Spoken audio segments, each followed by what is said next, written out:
Last year, my wife handed out pet fish as party favors and insisted we do it again this year. I refused, and she called me controlling. I took your guys' advice and decided to just talk to her.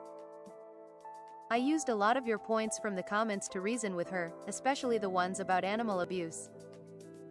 My wife just kept insisting that I was controlling, eventually just shutting down and walking away, giving me the silent treatment. For those of you asking if this has happened before, yes. Not the party situation exactly, but the "I'm going to make a horrible selfish decision and if you push back you're controlling" behavior. She has backed out of multiple parties and events last minute because she didn't feel like going. And accused me of abandoning her when I told her I still wanted to go, insisted I stop playing guitar because she finds it annoying, attended a wedding in a swimsuit because she was told there was a pool, proceeded to spend the whole reception at the pool because they're your friends, I don't really care about celebrating them, pushed back on my insistence to find a new school for our son. Even though he was being bullied because she didn't feel like causing a scene. I was fed up and refused to give in. I can't let my son go through this, and I'm not letting him lose friends because of my wife's selfishness.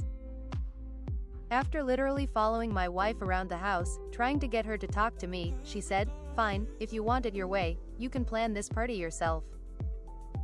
So, I did. I planned the party myself, besides the invitation, location, and date, which were already planned. My wife also demanded on picking out the cake, and that wasn't a hill I was willing to die on. It wasn't anything special, but I'm actually kinda proud. It was Jurassic Park themed, my son and I just watched all the movies together, and he adores them. He's really excited for the new one.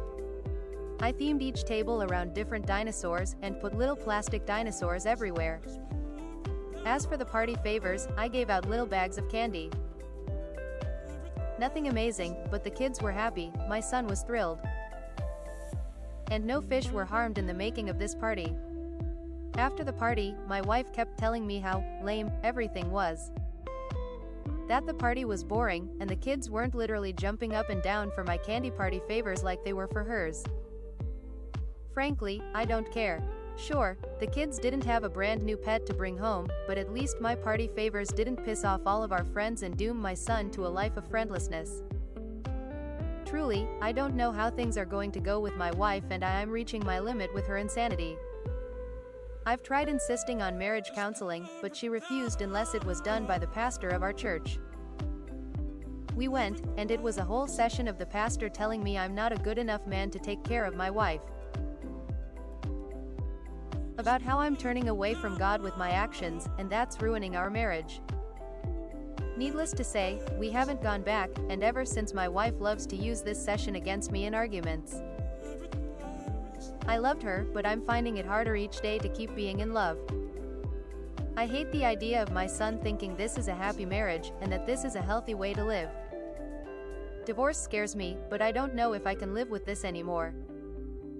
In the end, thank you, Reddit, for helping me realize that there's a lot going wrong in my marriage, far beyond a forced fish adoption crisis.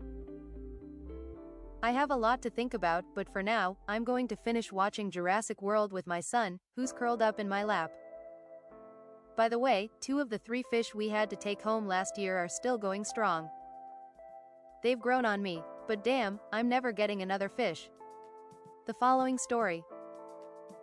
I agree. At his age he should be able to have some say in his parties, and it doesn't seem like she even asked him. She's just doing what she wants. A fish as a party favor is insane. And even after you get the tank and filter etc. Now you have to clean the tank every couple of weeks because that's way too big of a job for an 7/8-year-old, and truly can be a pain in the ass job for the adults. I took my granddaughter to a fair and they had a fishing game. You fish fake fish. The prizes were a stuffed fish and a real fish. My granddaughter wanted to play. I told the lady up front no matter what is won, the stuffed fish gets handed to her. But nope, after my granddaughter caught her fish, the lady announced she won a real one and proceeded to hand it to her. She was 4 at the time and just darling. "Oh Nana," she exclaims, hugging the bagged fish close to her, "I've never had a real fish before, I can't believe he's really mine. I'm gonna name Goldie because he looks like gold and he'll need a friend so he won't be lonely. I'll call him Sunny when I get him." She was so precious I didn't have the heart to take it from her. And all I could think of is that my daughter and son-in-law are gonna be furious with me. I may have to keep Goldie and Sunny at my house and then of course my husband will be furious with me. My daughter did take Goldie and yes they got Sunny too, but they weren't very happy about it. It didn't feel like a prize to them. It was an added expense and chore.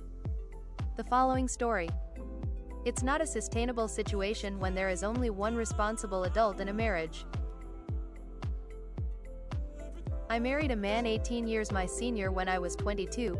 I was ready to leave at 6 months but stayed for another 5 years as an active partner for another 5 years. It was hell on earth. I married for love. I was just a hot 22 years old who proved he wasn't the strange uncle. There is a real resentment that grows when you are the only person being responsible and communicating.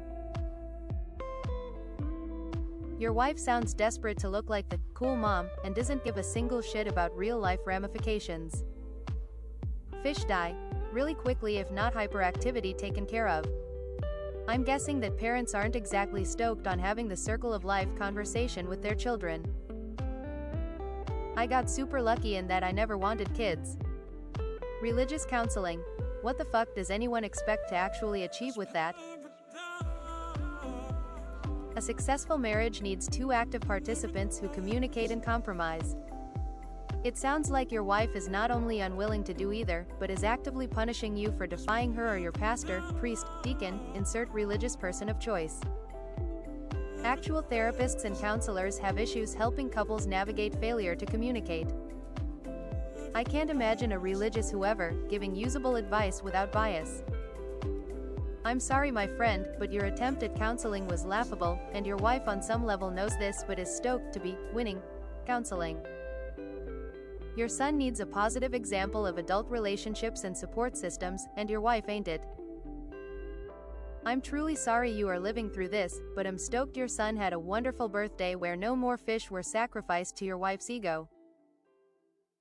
Good luck. Thanks for watching, come back again.